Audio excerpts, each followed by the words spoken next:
title of today's talk as shown here, The Doer of Good Rejoices. Some of you might be wondering why the second line is a little bit different from the theme mentioned by Sister In Hoon, reflections on living meaningful lives. I put plural deliberately, because as far as the Buddha is concerned, he discovered underneath the Bohi tree that this is not our only life.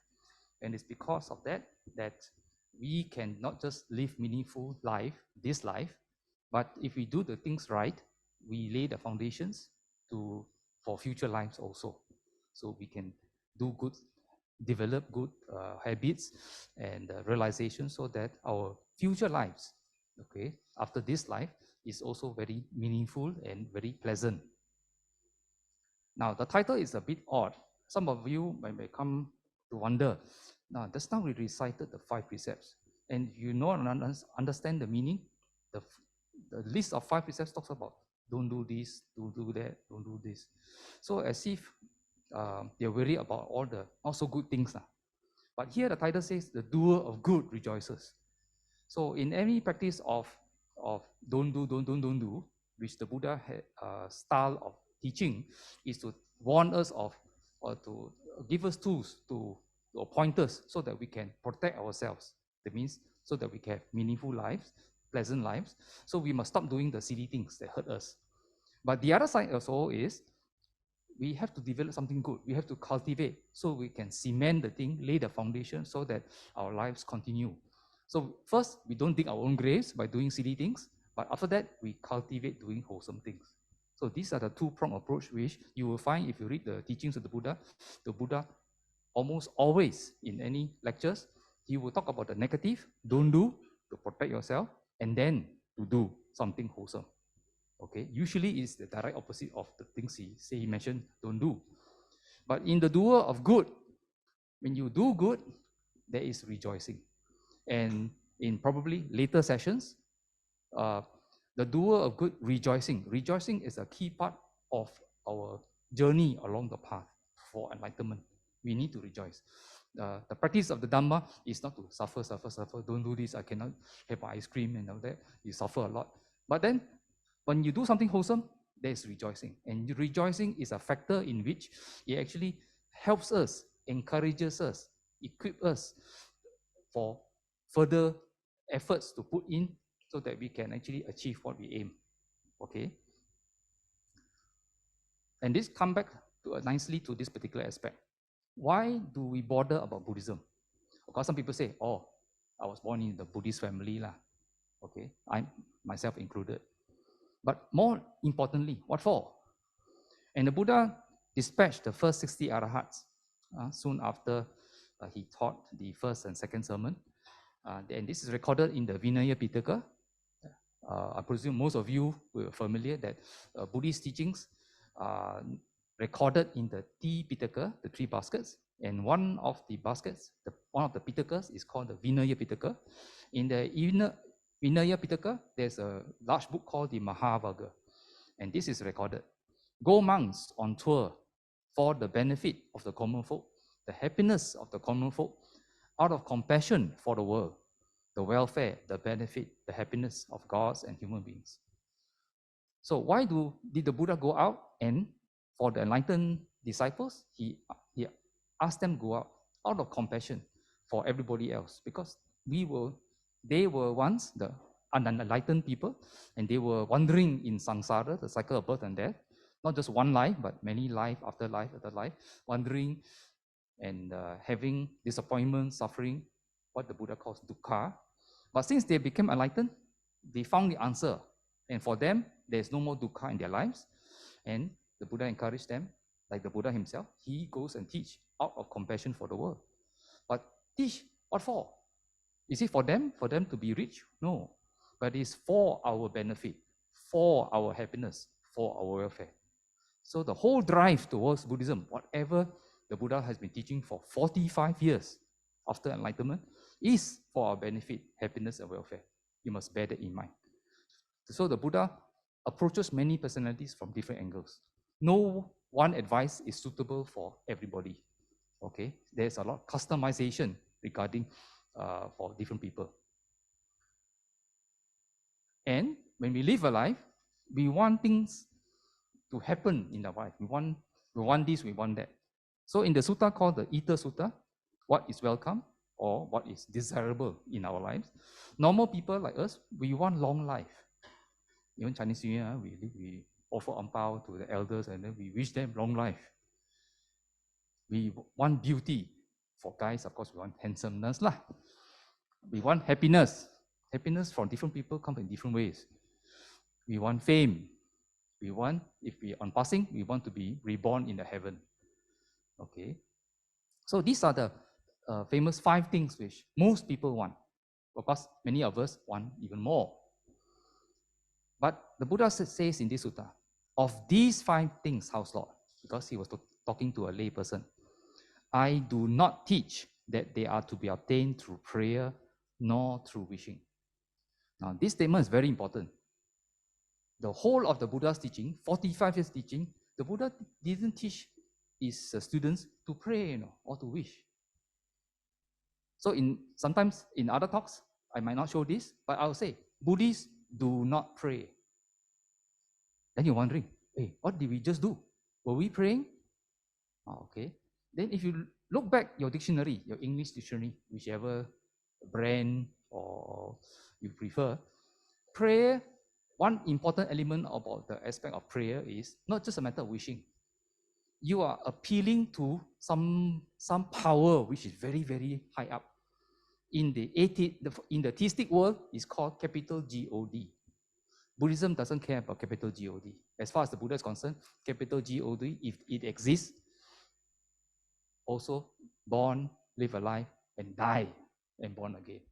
It's called a living being. Okay, that's what the Buddha discovered there. This is the issue. So you cannot appeal to God. And the Buddha continues to say, if one could obtain them through prayer or through wishing, who would not obtain them?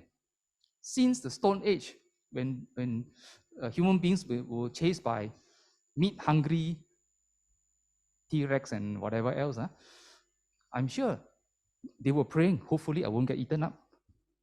Today we have different challenges. We have technological, we have to find our job, we have to feed our families and so on. We have all this. So if we pray since millennia ago, if this was answered, we would have obtained, nobody will be suffering. Nobody will die. But yet there is death. There is suffering. So some people say, oh yeah, so the guy upstairs, useless lah. No power one. Or you might say, oh, no such person exists. Okay, so all these kind of ideas come out. But the Buddha keep on saying, I do not teach that they are to be obtained through prayer, nor through wishing. So to obtain this, the Buddha says, it is not proper that he should pray for all this, that we want, the long life, beauty, happiness, fame, and rebirth in heaven. But more importantly, how to obtain this? He should rather follow a way of life that is conducive to long life, beauty, happiness, fame, and rebirth in heaven. Okay? Now, follow a way of life means you must get your life order. Life of order covers many things. Just take long life. You want to have long life? Genetics. If your family member contribution, the genes from your father, from your mother, if your family have a history of short life, you cannot do much about it lah. For some reason, you pass away earlier. But there are those families, because of the genes, from your grandfather, mother's side or father's side, all of them 100 over years before they pass away. Then you start off with something advantage lah, genetics. You have no control over that lah, as far as the rest of us will think. But for the rest of us, where our lifespan are sometimes long, sometimes short, very random. Long life means what? You must eat properly. You must listen to your nutritionist, your doctor. And for the young ones, listen to your mother. Okay. Eat your vegetables. Eat a balanced diet. But eat is one thing. You must also exercise. You must also rest the body. So all the things that we have been learning, the doctor keeps on telling us, our mothers keep on telling us, what we call nagging, is conducive to long life. But there are other factors as far as the Buddha is concerned, not just the physical aspect also.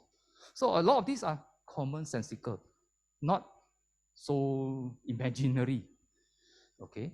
But long life, other than the spiritual aspect, also the factors that support long life also support beauty, happiness, fame, and rebirth in heaven. But the key message here is you must follow a way of life. You must do things that support it. Not one time do, come to on Sunday, oh, be very holy. After go back, do all the bad things. Okay? So it's not a one-time deal. It is a way of life.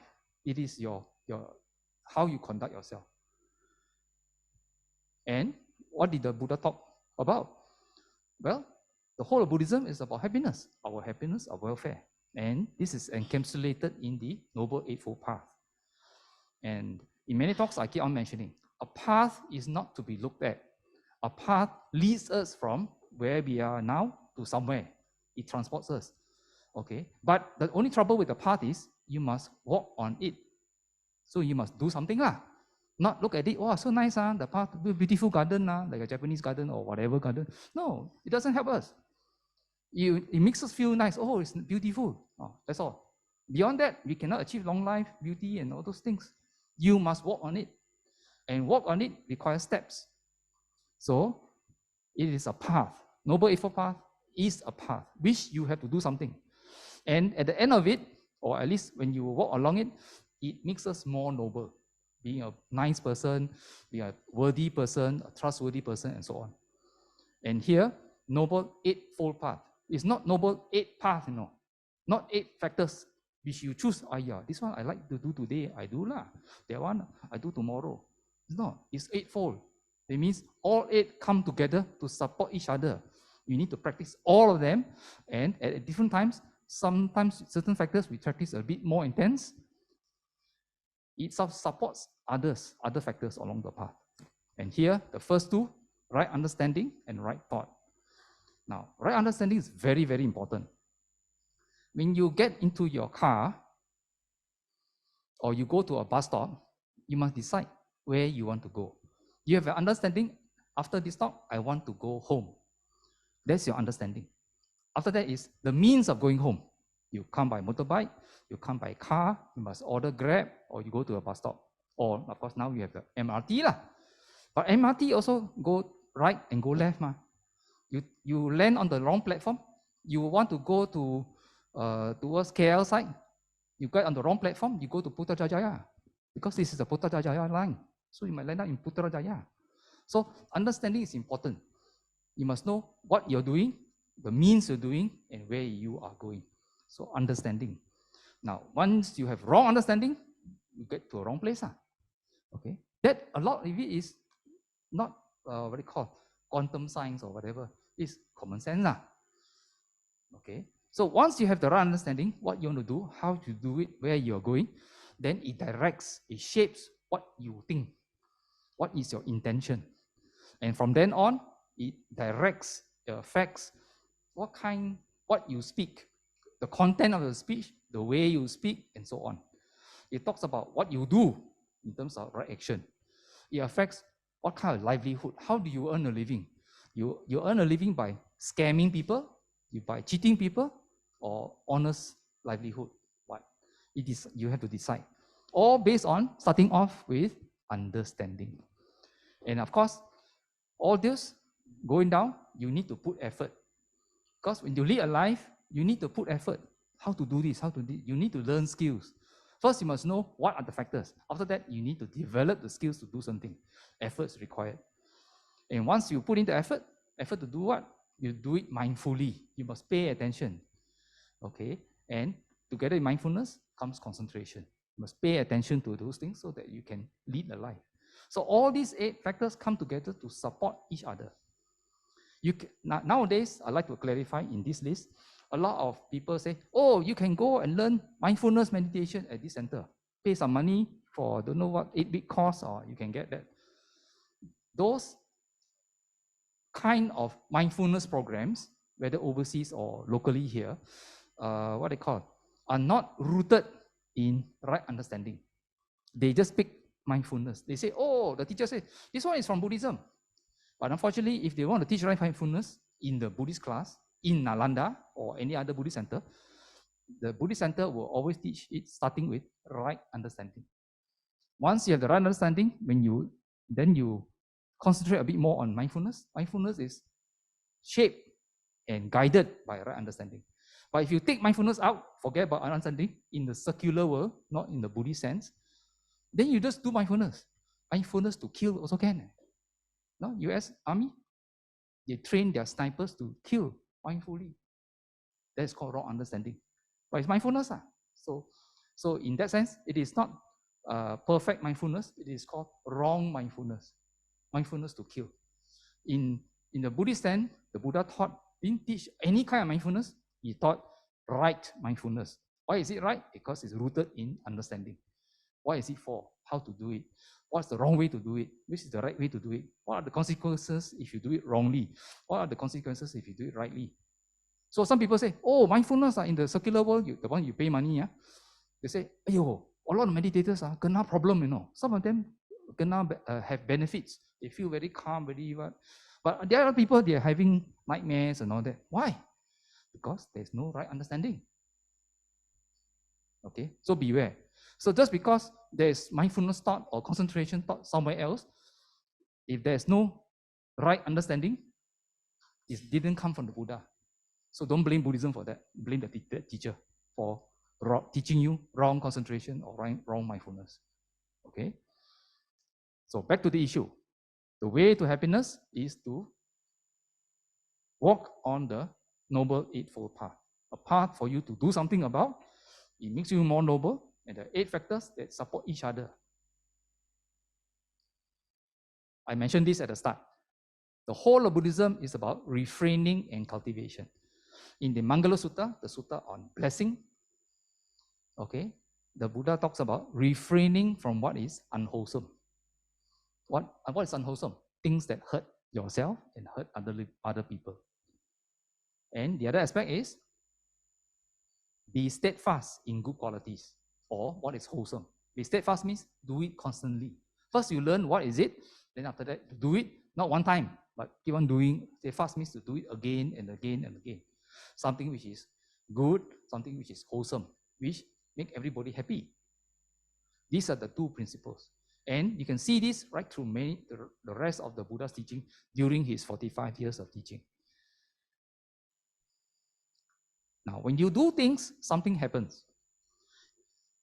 When you do things, you think of something, then you do it based on certain intention, certain purpose, certain understanding.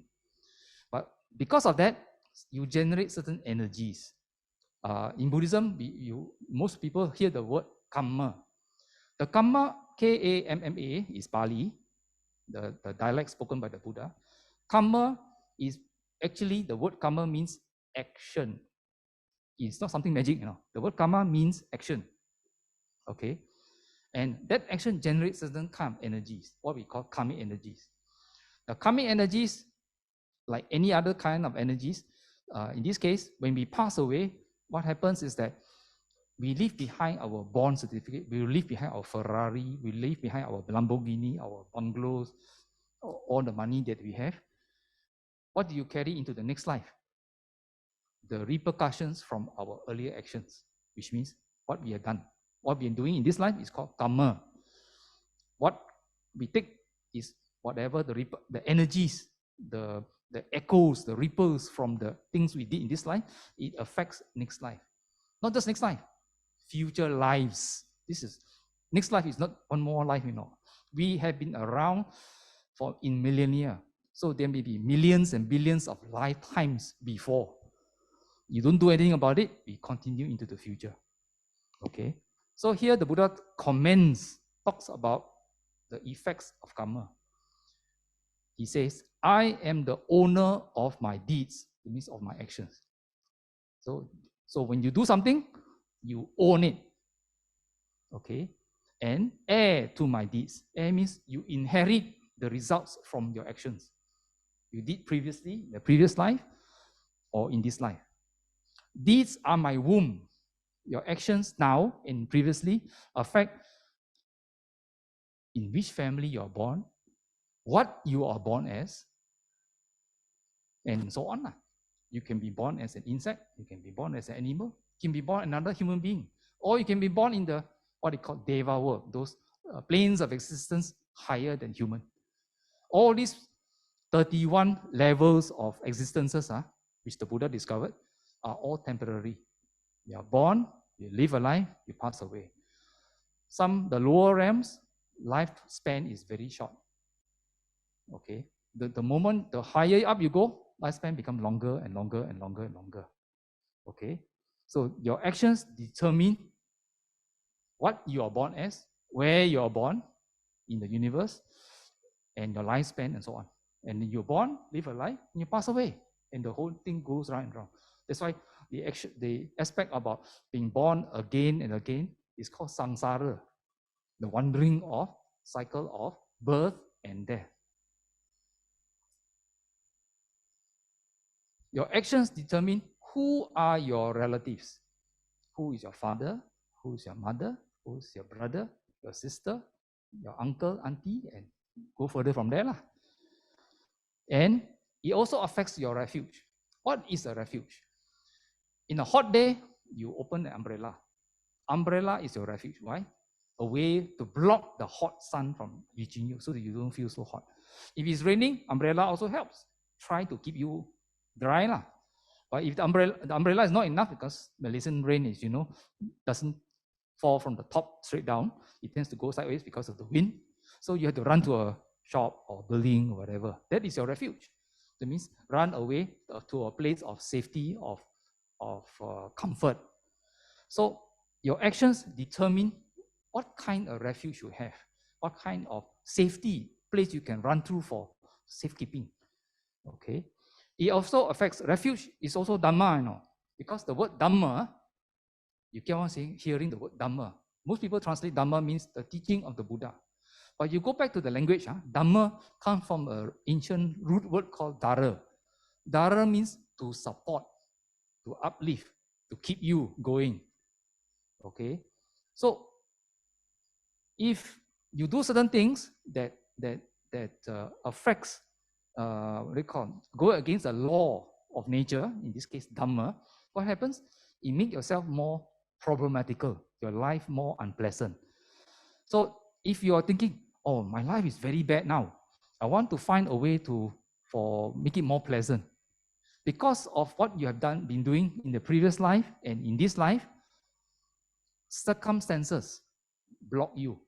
Who is blocking you? Most people say, I got bad luck. I got no opportunity. Who determines opportunity? Not God, not Satan. You. You block yourself because you were not wise. You didn't think for a moment. You hurt other people. You do a lot of silly things that hurt you. And those energies, those action created energies, the energies have reaction. The reaction came back to and indirectly block you. You want to do this, cannot do. You want to come to Dhamma talk, also cannot. Why? You have done something, don't know what you did previously, that block you. I heard, this talk by this venerable, very good. I want to go. Then the boss said, you must work today. Weekend. And some people never got a chance to hear about a talk also. Why? Opportunities are gone. Okay, you block yourself from the chance of hearing got this opportunity also. That's even worse. At least you heard it, but you try to go, but you cannot go. That's one aspect. But there are people that can every Sunday can come and listen to a talk. Wait, why the door keep on opening for them? They say, they got good luck. What luck? They made their own luck. So don't pray for good luck. Do something about your luck, the Buddha says.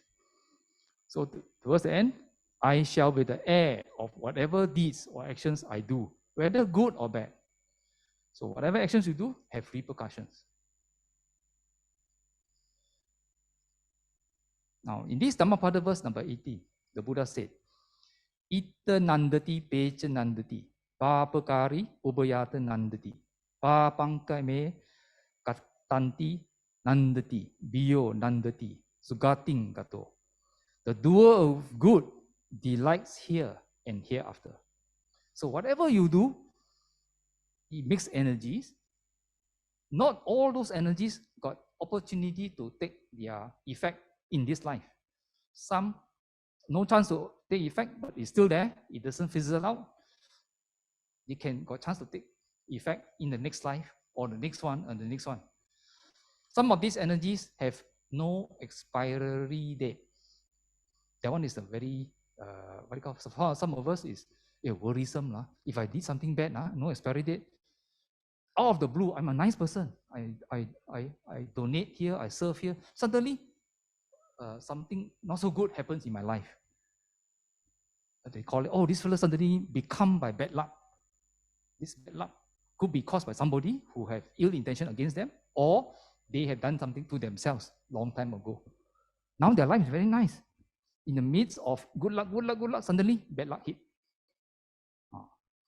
So a person who keeps on doing wholesome actions, the person is able to be delightful. That means to enjoy the results of it here and hereafter. Now, this statement which I underline is also very important. Some religions say, you do good things, you believe in what their teachers say, you will get the results after you die. The only trouble with that is, hey, what if the teaching was wrong? I die already, then how? So then the Buddha says, this time you recited, the qualities of the Dhamma, Sandittika, visible here and now. What we do, some of the actions we do, the results appear in this very life. So we can verify whether it works or not, or it doesn't work. Some of it spill over the next life and next life and next life. So you delight here, if you've been doing a lot of wholesome things, you'll be able to enjoy it, be happy about it here and hereafter. Hereafter is not just one hereafter, that means the immediate next birth. It can be many, many future lives. So he delights in both the worlds. Worlds means what? Not necessarily as a human being, maybe born as a deva or whatever. The thought, good have I done, delights him. And he delights even more when gone to realms of bliss. In later talks, I will comment about this aspect, about delightful and rejoicing. Why? It helps in your meditation, in your further practice. You need to generate a lot of delight and rejoice from your wholesome deeds so that it helps in your meditation. If there's no delight, there's a lot of suffering when you want to practice meditation, you wouldn't want to do meditation ever again. Okay, so delight is very important. So how to get delight? Do a lot of wholesome things. Now, this particular page is also very important. Grounds for making merit. The Buddha often encouraged his followers, whether lay people or monastics, to make merit. In Pali, it's called punya. So in this sutta called the Punya Kriya Vatu Sutta from the Iti Vuttaka, from the Khuddaka Nikaya, this was said by the Buddha. Monks, there are these 3 grounds for making merit. What 3? One should train in deeds of merit that yield long-lasting happiness. You make, what is merit? Merit is something wholesome which you do, some action. And then if you keep on doing it, you accumulate a lot of these actions which give rise to these wholesome energies. It makes the balance of this life, next life, and the next one, and the next one, a lot of happiness. Okay, that's what we want. And what are these actions that, or actions that you can make that give us long-lasting happiness? Many Buddhists have heard the term dana, sila, bhavana. Dana means to give. Sila means virtue or moral training. Bhavana is mental cultivation or mental development. Okay, so when you do dana, you gain merit.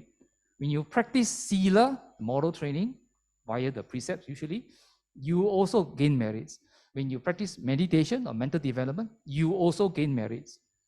Okay, but a lot of Buddhists, normal lay Buddhists, concentrate on dana, giving only. And they narrow the field of interpretation of the word dana to offering food to the monks. That is a very narrow way of thinking. Dana is offering your time, offering your service. Service what? How to clean, help to clean Nalanda, prepare for the visa is one example. Be a volunteer here, and so on. That means you May not be, not all of us are millionaires that have Ferrari and Lamborghini at home, but we have time. So we can offer our time, our muscle, our expertise. Some people are very good at playing guitar, can go to the old folks home and whatever and play and entertain them also. That is also service. That is called dana, giving of your time, not necessarily your money, you know. Some people are very good at cooking. Okay lah, you can give food lah. Okay. So many things. But don't just concentrate on dana to earn merits. Cultivation of moral training, sila, also gives you merits. Mental cultivation in meditation also gives you merits. And the next many slides from here, this is a starting preamble. Many slides will tell you the kind of merits. They compare different kind of actions and which one earns you even more and more and more merits. Okay, that's the purpose of today's, primary purpose of today's talk. So by cultivating these three things, deeds yielding happiness, the wise person is reborn in bliss, in an untroubled, happy world. Notice, we are talking about merit. We're not even talking about enlightenment yet, no. Okay, but I just want to put an important comment. When you make merit, that means by doing wholesome actions, it opens doors, opens opportunities to hear Dharma talk, opens opportunities for you to, when you apply for leave from your boss to go for meditation retreat, 2 weeks meditation retreat or longer, it is more easily approved indirectly. Why? Because you've been doing wholesome, it is supportive. Okay, so the boss more easily approve. Those who always apply for leave and always get rejected, even for 2-3 days, that one you know something something's happening to you. So you must do certain actions to make the boss more favorable to your request next time. Okay. Merit also helps you to gain enlightenment. You need merit. That is another sutta which I'm not emphasizing today. Now, cultivation of giving, dana. Now, in this particular sutta from the Iti Vuttaka, the Buddha said, if beings knew, as I know, the result of giving and sharing, they would not eat without having given, nor would they allow the stain of meanness or stinginess to obsess them and take root in their minds. So giving is very important. Of course, here the Buddha was talking mainly about giving food, but dana in other suttas talk about service, talent, and all sorts of things. Here, the bottom 3 pictures show the process of pintachara, of offering food to the monastics when they go on alms round. Now, this is a sutta which is the main emphasis for this morning's sharing, Velama Sutta, from the Anguttara Nikaya, Book of 9, Sutta number 20. Notice that I'm not teaching you. I'm just facilitating. I do some research. I tell you what the Buddha said in this particular lecture. Sutta means lecture. Velama Sutta. And I tell you where to find it also. Not just a name. AN 9.20. Anguttara Nikaya, Book of 9, Sutta number 20. You key it into your favorite search engine. The whole lecture comes out in the Buddha's language. Pali, come out in Sanskrit, Chinese, Korean. Of course, I only read English, so English comes out nicely. So this is the trace. And it's translated, the scale of good deeds. So this sutta gives a list of actions and it compares the different kind of actions and which one yields even more merit than the previous one. So which one is important? So you can choose. This time, hey, should I do this? Should I do that? Okay, I want to earn merit. Not always dana as in giving food only. Don't narrow yourself to that interpretation. So at one time, the Buddha was staying near Savatthi in Jeta's Grove, Ananda Pindika's monastery. This is referring to Jetavana Monastery, which today, if you go on pilgrimage, you can see the foundation stone left behind. Okay. So then the householder, Ananda Pindika, this is the millionaire who bought the land and built Jetavana. Okay, the monastery. Ananda Pindika, in fact, that is not his name actually, that is a title. Ananda Pindika means feeder of the poor.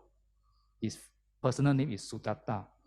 So Sudatta went up to the Buddha, bowed, and sat down to one side.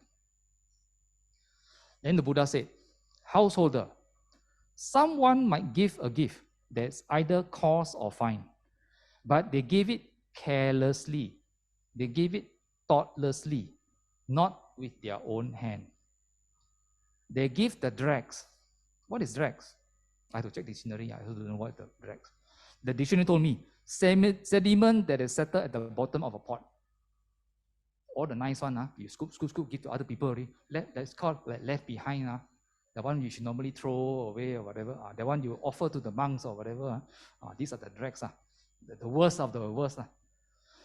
And they give it without consideration for consequences. Now, the Buddha advised the layperson. A person want to give carelessly. Some people want to offer food. Through the person. No, what they call, careful thinking. Thoughtlessly, say, by the way, I give you lah. Not with their own hand. This term is very important. Because when you give with your own hand, you got opportunity to think about it, reflect upon it, and give carefully. Not with your own hand means, I pay you money, you go and buy something and offer to the monk. That one very far away. You're at home, Actually, you got time to go, but you don't want, malas lah.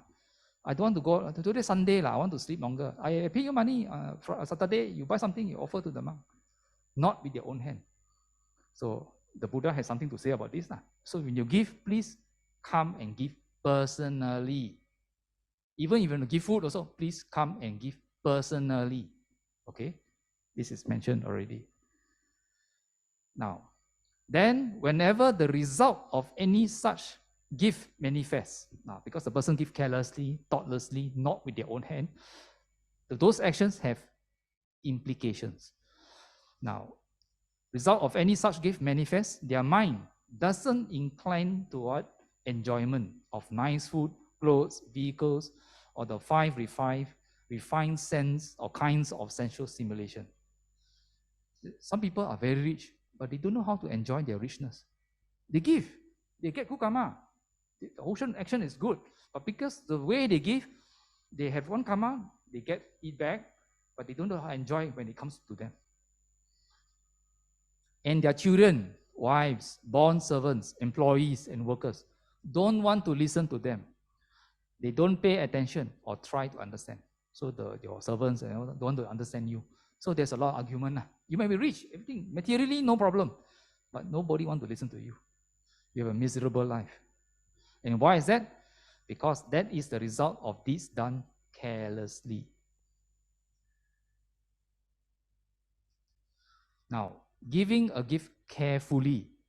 Someone might give a gift that's either cause or fine, but they give it carefully, thoughtfully, and with their own hand. They don't give the dregs, and they give with consideration for consequences. Then, whenever the result of any such gift manifests, their mind inclines towards enjoyment of nice food, clothes, vehicles, or the fine, refined kinds of sensual stimulation. And their children, wives, bond servants, employees, and workers want to listen to the boss, to you lah. They pay attention and try to understand. Why is that? Because that is the result of deeds done carefully. So giving, this is only one aspect of giving, There, maybe next time I come back, I'll talk about other aspects of giving. Okay, even giving food, how to give, also affect. Now, then the Buddha goes into an interesting story. Once upon a time, householder, there was a Brahmin named Velama. He gave the following gift, a great offering. Great offering in Pali is called Mahadana, a great dana, 84,000. Something about Indian literature, they love the number 84,000. Not just Buddhists, other ancient India. I haven't found the origins of why they love the number, but it's called very, very, very, very, very, very, very, very big. 84,000 gold bowls filled with silver, 84,000 silver bowls filled with gold, 84,000 bronze bowls filled with gold coins, 84,000 elephants with gold adornments and banners covered with the gold netting. Some more. So long lah, I don't want to read. A lot lah, Mahadana. This must be a multi-billion, not billion, very trillionaire lah. You can give so much. And who can say how much food, drink? These are things only, you know. What about food, drink, snacks, meals, refreshments, and beverages? It seemed to flow like a river. So food is nothing much lah, a lot. Now, householder, I myself, so the Buddha was recalling, he was the Brahmin Velama at the time, in the previous birth, that gave this gift, a great offering. But at that event, there was no one worthy of a religious donation, and no one to purify the religious donation. So no good person to receive it. Then the Buddha continued. It would be more fruitful to feed one person accomplished in view than that great offering. And number 3, it would be more fruitful to feed once returner than 100 persons accomplished in view. Now, once returner, Sakadagami. I'll explain this in greater detail in the later slides. Then number 4, it would be more fruitful to feed one non-returner, Anagami, than 100 once returners. It will be more fruitful to feed one perfected one, an Arahat, than to feed 100 non-returners. And number 6, it will be more fruitful to feed one Buddha awakened for themselves, a Pachika Buddha, what formerly we normally call a silent Buddha, the Buddha who has no skill to teach other people. Then to feed 100 Arahats. So you notice there's a comparison as to how much merit you get if you do these actions. Now, I go into what is this Anagami and Sakadagami? What do you mean by that? Well, refer to these 10 fetters, Sangyojana. What fetters? The word fetter means something like tali that tie us, chains that tie us. So tying beings to the wheel of existence, samsara. We are all caught in this cycle of birth and death. What ties us to this are these 10 fetters. Each one of us have this Sangyojana. In this world, there are only 2 kinds of people. We are not talking about smart people or stupid people. We are talking about Putujana or Aryas. What is the meaning of Putujana? Putujana, the Pali word here, the dictionary says, one of the manifold, a worldling or run-of-the-mill person, an ordinary person who has not yet realized any of the 4 stages of awakening. Whether your IQ high or low doesn't matter, but you are a Putujana, a worldling. And what is an Arya? Arya is a noble person, a distinguished person, one who has attained higher knowledge. Now, let me go into greater detail.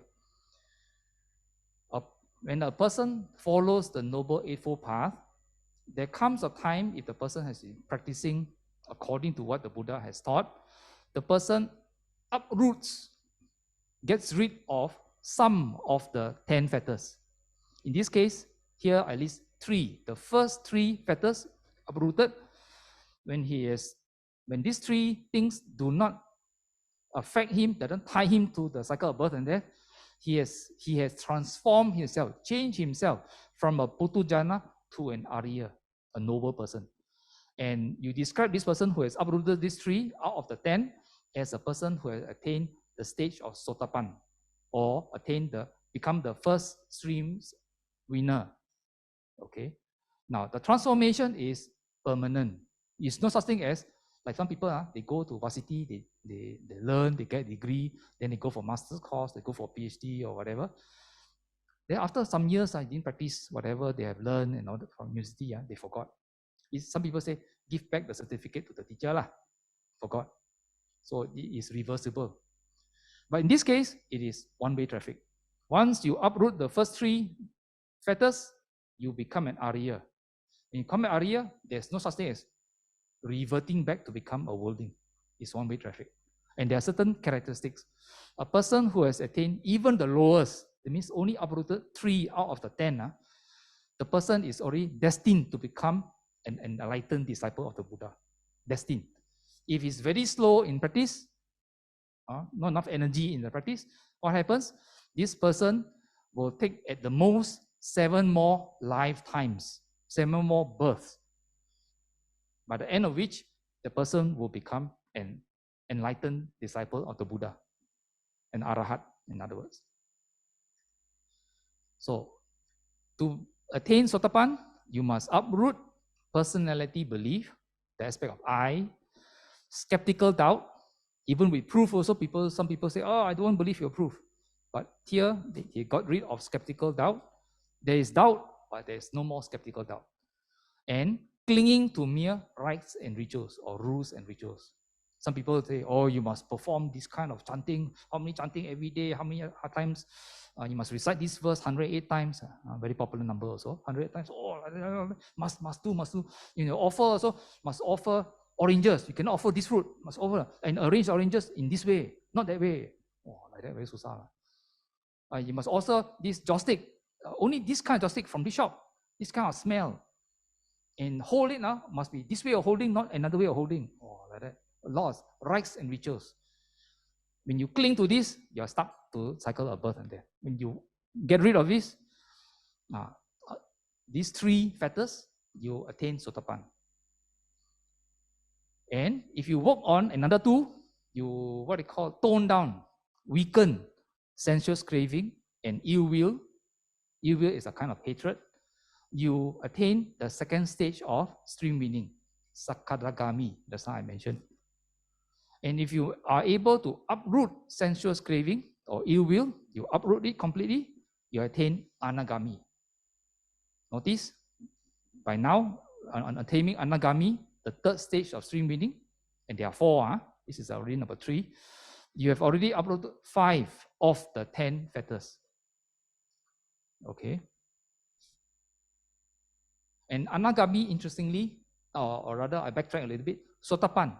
Another characteristic of Sotapan, other than 7 more lifetimes to become a fully enlightened person, a Sotapan, on passing away, cannot be born in planes existence lower than human realm.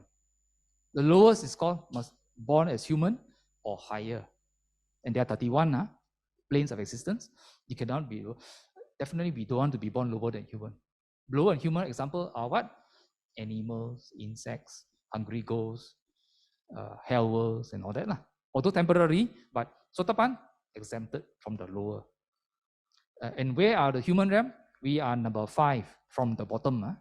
There are 31, so we are not very high. But at least we can, we got chance to enjoy, but we also got chance to suffer. We are like the halfway mark. Not really halfway, but still number 5 from the bottom. But we definitely don't want to go lower than number 5. So a Sotapan, if you pass away as a Sotapan, you can only be born as a human realm or higher. For Anagami, if the person attains Anagami, that means uprooted these 5 fetters, on passing away, this person not qualified to be born a human, goes straight to number 20-something plane existence. And you will stay there until you became fully enlightened disciple of the Buddha and Arahat. Very high, 20-something, plane existence. Not even Devas, this is higher than Devas, these are Brahma worlds.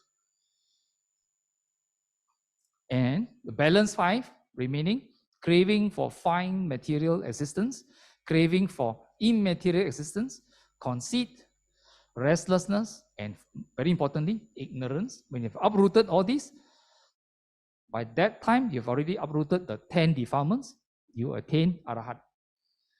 And what are the characteristics of Arahat? No mental suffering, 0 mental suffering. Okay. And the Arahat, the Buddha is also an Arahat. He will say, this is my last life. That means once you become an Arahat, he is no more, when he passes away, the question, where is he born? Doesn't apply. He's no more in samsara. He's no more born again. Because the Buddha says, as long as you're born, you must die. It's only when and how only lah. Okay. So the key aspect of it is not to be born. So the only way to be not to be born, so that you don't have to die, is to become arahant. That's why the Buddha says, when the person has attained arahantship, he has attained the deathless state. After his body dies, he can never die again. Now, moving forward, number 7, it would be more fruitful to feed one realized one, a perfected one, a fully awakened Buddha. It means a Sama Sambuddha. To offer dana to one Sama Sambuddha, than if you were to offer dana to 100 Pachika Buddhas. Okay, you gain more merits. And the picture bottom right shows who. Just after the Buddha got enlightened at the Bodhi tree, 2 merchants came over, and Kapusa and Balika, to offer. The Buddha hasn't started teaching yet. So they took refuge in the Buddha and the Dhamma. No Sangha, no monks at the time. And after offering and the Buddha makan already, then the 2 merchants asked the Buddha, can you give us something to remember you by? The Buddha pulled out some short hair from his head, give them. And legend says that these 2 merchants took the hair, went back to Myanmar or Burma, and put it enshrined in Shuadagong Pagoda in Myanmar. This is the story lah. Number 8, it would be more fruitful to feed the mendicant Sangha, the monastic Sangha, headed by the Buddha. Something like a Maha Sangika Dana, that one, headed by the Buddha, than to feed even one Sama Sambuddha. Number 9, it would be more fruitful to build a vihara, a dwelling.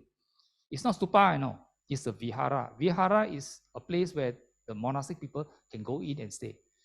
Okay, especially for the Sangha of the 4 quarters. Then to feed the mendicant Sangha headed by the Buddha.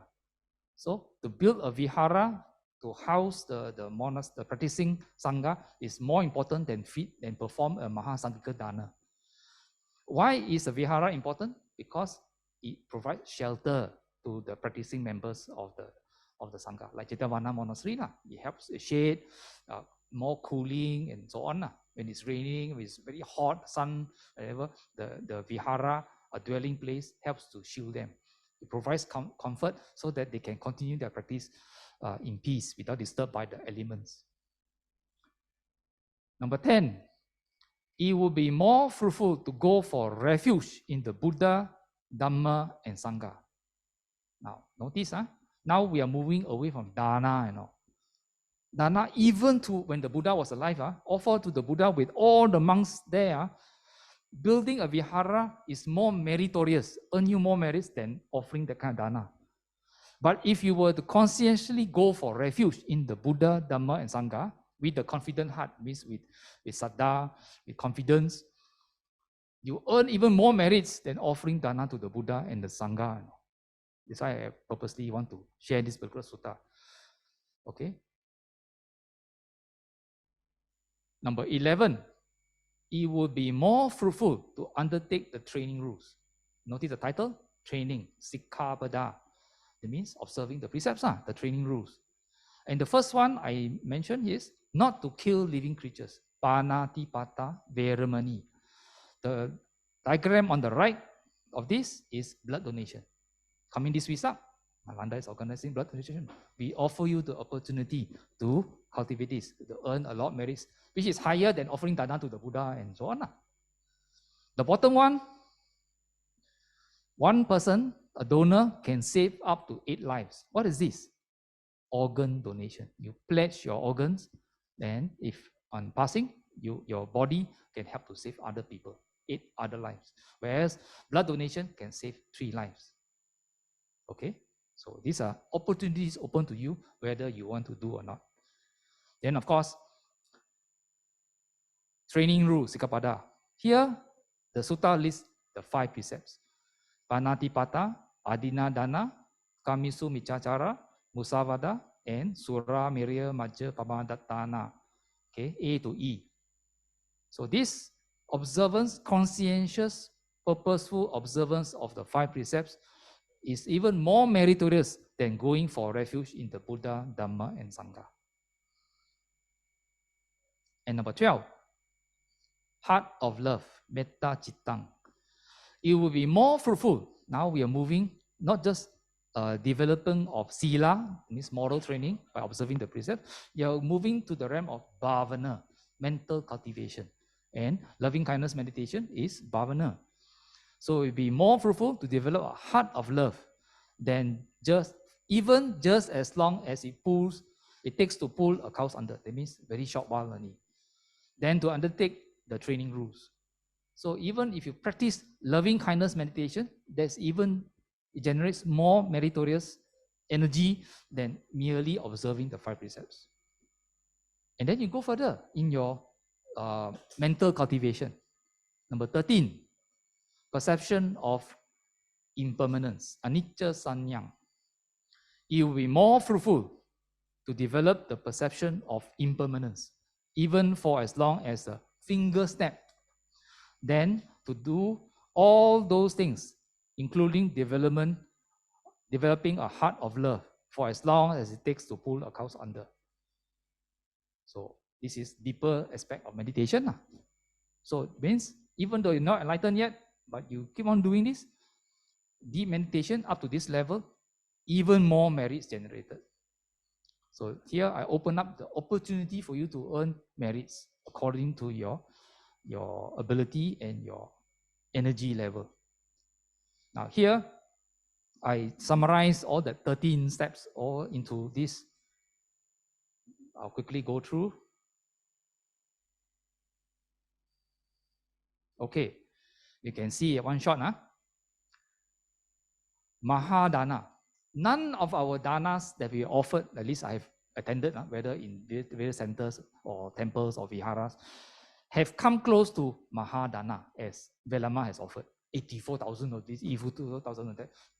No dana is as great. Even that pales by comparison than if you were to offer a person with right view. And here it goes further down and down and down. Okay.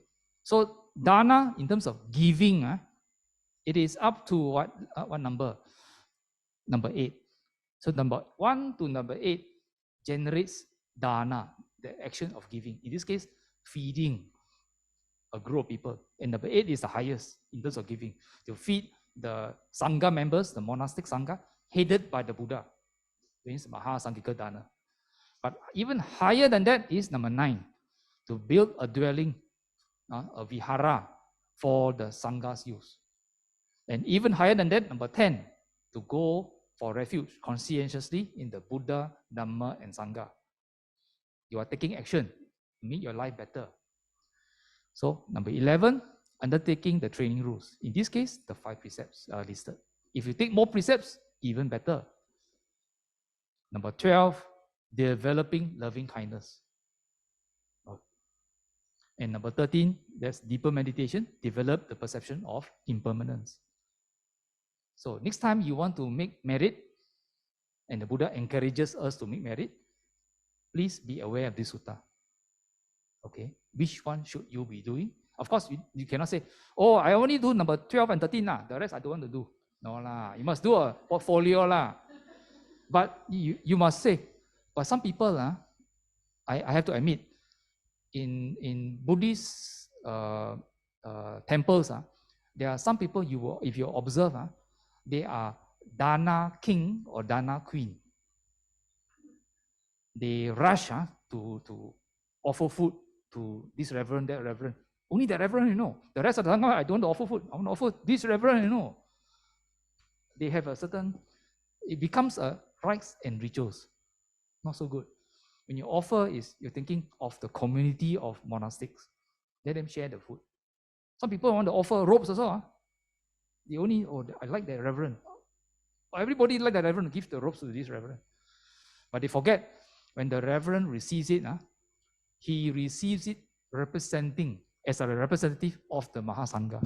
You thought that you give it to the reverend, the fellow keep it in his closet, Wrong. He receives on behalf.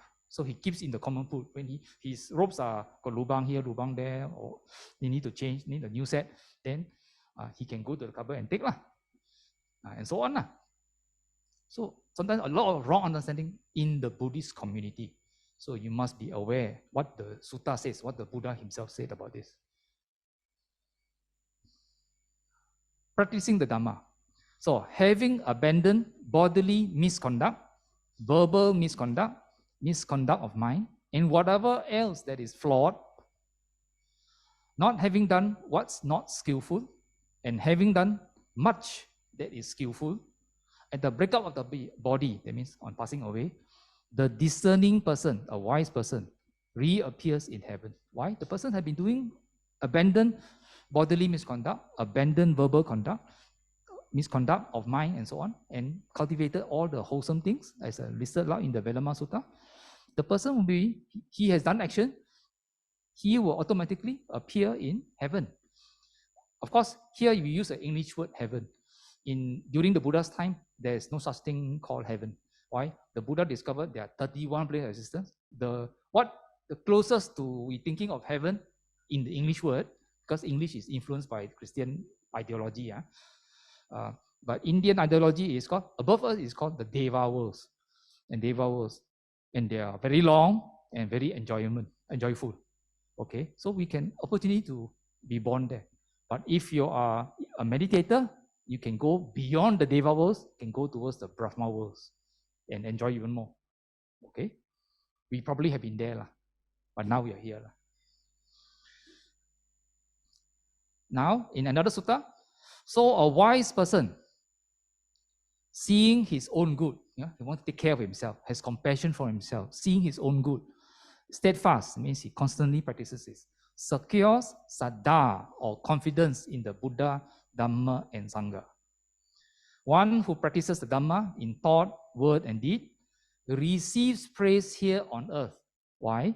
A person who steadfastly, constantly practices what the Buddha advises, it becomes part of his life, his mannerism, way of thinking, and actions, and so on. When he does it, other people see. It can be your relatives, can be your neighbors, your friends, the wider community. People see.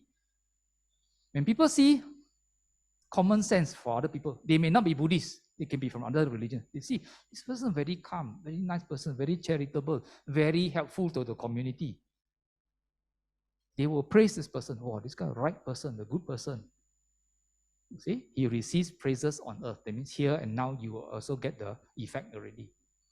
And after death, rejoices in heaven. Continue to enjoy himself in heaven because he made it. He sowed the seeds to be qualified to be born there. Note, when you are born as a human being, as we all know, and even when you're born in heaven, you are born, you live a life, you pass away. So when you go to heaven, it's not go there and stay there forever. Everything is impermanent. So you must continuously make merit to be able to qualify to be born in heaven. Or as a human, have a fortunate human life, not a miserable human life. And all these things that you want to practice are gradual practice. So in this Uposatha Sutta, the Buddha gives an analogy. Just as the ocean has a gradual shelf, a gradual slope, a gradual inclination with a sudden drop-off only after a long stretch, in the same way, this Dhamma Vinaya, which means the teaching of the Buddha, has a gradual training, a gradual performance, a gradual progression with a penetration to Gnosis or enlightenment only after a long stretch. So everything is do step by step. Okay, do whatever you can. You cannot say, oh, tomorrow I want to have how many hours of meditation. Can me? You have not meditated before, then the next thing you know, you want to sitting for 3 to 4 hours meditation, you will fail. So you must do commonsensically, you must do step by step. Okay. Now, in this Dhammapada verse number 16, the doer of good. Itta modati, pecha modati, kata punyo, ubayata modati. So modati, so va modati, disva kamma visuddhimatano. The doer of good rejoices here and hereafter. Similar like the one in delight. He rejoices in both the worlds. It means he rejoices here and hereafter. He rejoices and exalts, recollecting his own pure deeds. Now, the word recollecting is very important. Why? A person has been doing good, wholesome, again and again. He remembers that he has been, on this occasion, I did this, I did this.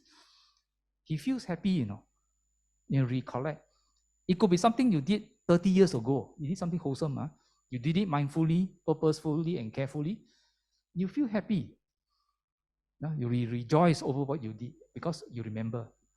And for people who are passing away in the hospital or at home or whatever, always encourage them to recollect their wholesome deeds from don't know when.